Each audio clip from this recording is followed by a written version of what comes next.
Champas Kitchen লৈ আপোনালোকক পুনৰবাৰ স্বাগতম। আজি মই লৈ আহিছো মাছৰ পেটুৰ হৈতে বেঙেনা ভাজি।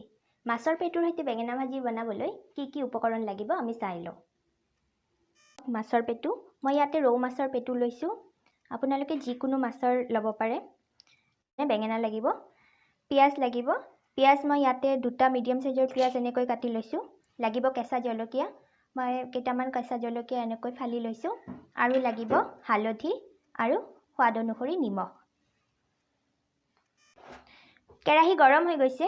মই ইয়াতে তেল দি দিম। মিঠা তেল ইউজ কৰিছো মই।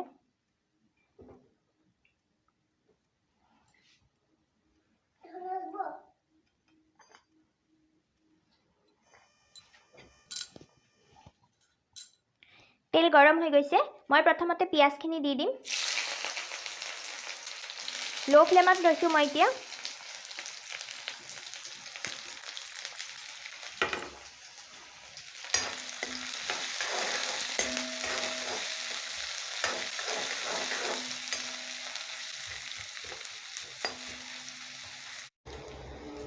পিয়াজখিনি লো ফ্লেমত সামান্য ভাজিছো।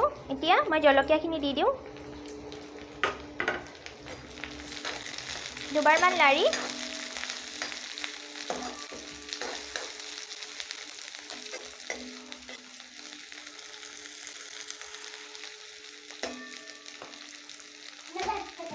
এতিয়া মই মাছৰ পেটুখিনি দি দিম ইয়াতে।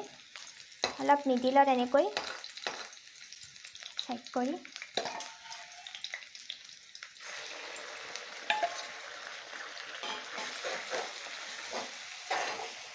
আৰু ভালকৈ এনেকৈ মিহলাম।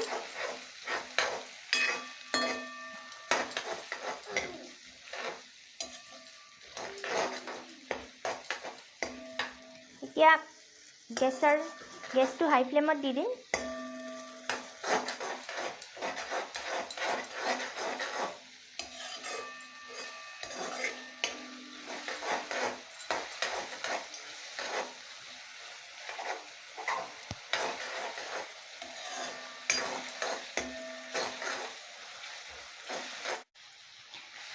সামান্য ভাজাৰ পিছত পেটুৰ কেঁচা গোন্ধখিনি গৈছে।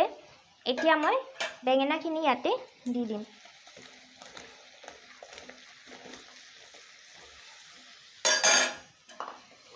ভালকৈ মিহলাম।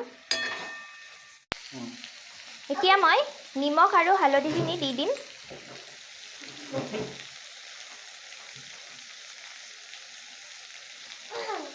আৰু ভালকৈ মিহলাই থাকিম।